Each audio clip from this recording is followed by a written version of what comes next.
लड़का अमीर है, लड़की सुंदर है, बस अब और क्या, शादी पक्की हो गई। यही कॉन्सेप्ट है ना हमारे समाज का। सच में कितना आसान है शादी करना, कोई दिक्कत ही नहीं। कुछ भी सोचना समझना नहीं, लड़की की सुंदरता देख ली, बस। लड़के का पैसा देख लिया, बस डील डन। फिर शुरुआत होती है रीति रिवाज, रस्में, हनीमून और जीवन भर की चिक चिक और कंप्रोमाइज़ की। भाई शादियां ऐसे नहीं होती हैं। कौन समझा रहा है कि यही सब शादी का आधार है? क्यों समझ नहीं आ रहा कि बहुत बड़ा फैसला है ये आपके खुद के जीवन से जुड़ा, क्योंकि आगे आने वाली सारी जिंदगी उसी पर तो निर्भर करती है। आगे आने वाले सारे डिसीजन और पल एक दूसरे से जुड़ जाएंगे, तो क्या ये इम्पोर्टेंट नहीं है? भाई एक बार शादी के प्लेटफॉर्म से गाड़ी निकल गई तो फिर कोई यू टर्न नहीं है मेरे दोस्त। या यूँ कहे, इस यू टर्न के बाद उपाधियाँ मिलनी निश्चित है। यही तो बेवकूफ़ी है। क्यों सोचते हैं आप कि लड़का ही पैसा कमा के लाएगा, वो ही खिलाएगा? ये धारणा जो पुरानी चली आ रही है ना, उस पर अब सोचने की ज़रूरत है। भाई ये 21वीं सदी है। समझना चाहिए कि जिसकी लाठी होती है उसी की भैंस होती है। लड़की क्यों नहीं कमा सकती? क्यों वह पूरी तरह निर्भर हो जाती है अपने पति पर, फिर अपनी आकांक्षा या उम्मीदों के पूरा ना होने पर फ्रस्ट्रेट होती है और अपने कीमती समय को गॉसिप में भी तो लगाती है। यार थोड़ा कमाओ या ज़्यादा, लेकिन सेल्फ डिपेंड का होना बहुत ज़रूरी है मेरे दोस्त। पैसे को देखकर शादी तो मत करना, क्योंकि काबिलियत ज़रूरी होती है। दूसरी ज़रूरी बात कि आपका पार्टनर आपके एम्बिशंस, आपके ड्रीम्स या आपको कितना इम्पोर्टेंस दे रहा है, वो कितना आपको अप्रिशिएट करता है और आपको बराबर से साथ देता है। आपकी बात को क्लियर रखो। आप अपनी बात को क्लियर रखो ना। अपनी परेशानी या अपने उद्देश्य बताओ तो सही। क्लियर बोलो, मुझे अपने करियर में इंटरेस्ट है या पढ़ाई करनी है या सिर्फ घर पर ही रहना है, जीवन को समझना है या नहीं, या आगे चलकर जीवन में रिस्क लूँगा, बिजनेस करूँगा या कोई भी मेजर डिसीज़न। आपका फ्रेंड सर्कल बड़ा है, दूसरा बंदा इंट्रोवर्ट है, तो वहाँ प्रॉब्लम आएगी ना। या आप धार्मिक हैं, दूसरा पार्टनर अल्कोहलिक है, जैसा कुछ भी जो बाद में टेंशन क्रिएट करे। आप खुलकर बात कीजिए।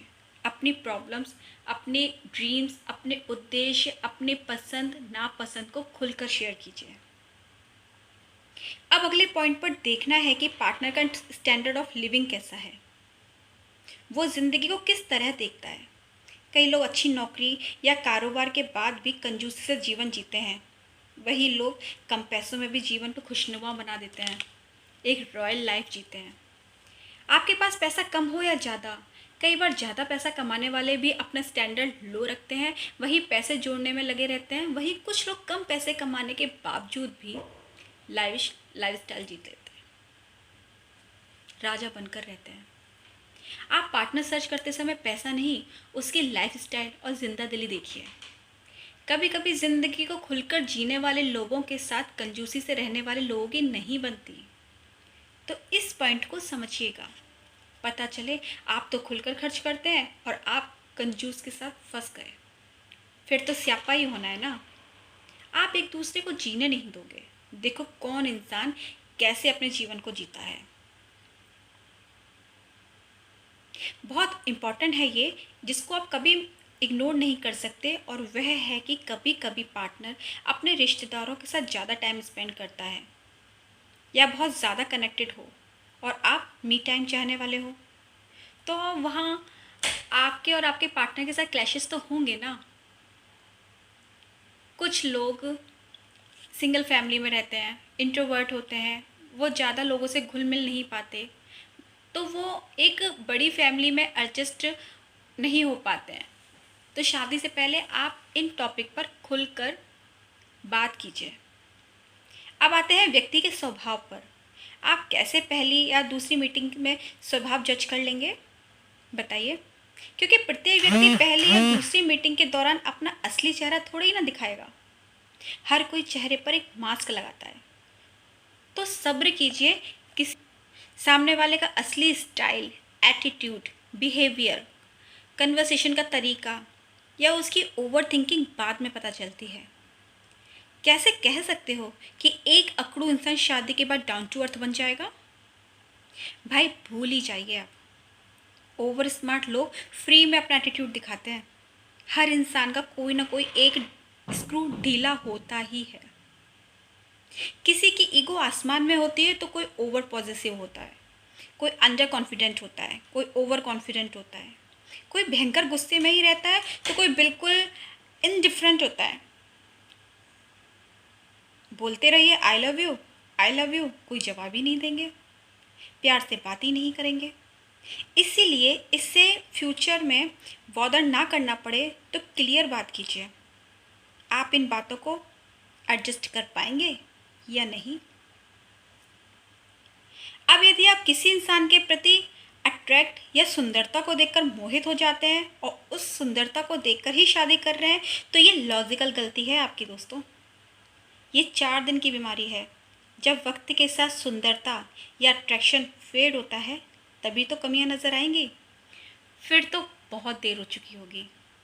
ऐसा भी ना हो कि कोई इंसान बिल्कुल भी पसंद ना हो तो भी शादी कर लो, दुखी रहोगे ज़िंदगी भर।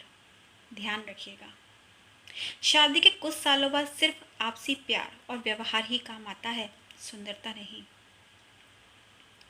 सबसे ज़रूरी सामने वाले के हालात और सोच को देखो। कहीं ऐसा तो नहीं 21वीं सदी में 18वीं या 17वीं सदी की सोच लिए बैठा हो। नहीं बर्दाश्त कर पाएंगे आप, निभ ही नहीं पाएगी।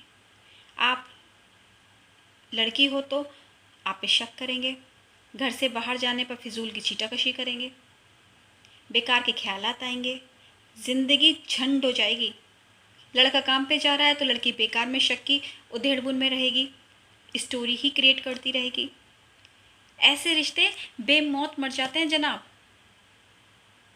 लड़का सोचे कि बीवी तो सिर्फ घर वालों और मेरी सेवा के लिए है और उसके माँ बाप मेरे नौकर। लड़की सोचे कि ये ससुराली जन बोझ है और एकल परिवार वाली सोच हो उसकी जैसा कुछ। तो मोहतरमा सावधान हो जाइए, समझिए अपनी ज़िंदगी से जुड़े फैसले को लेने से पहले।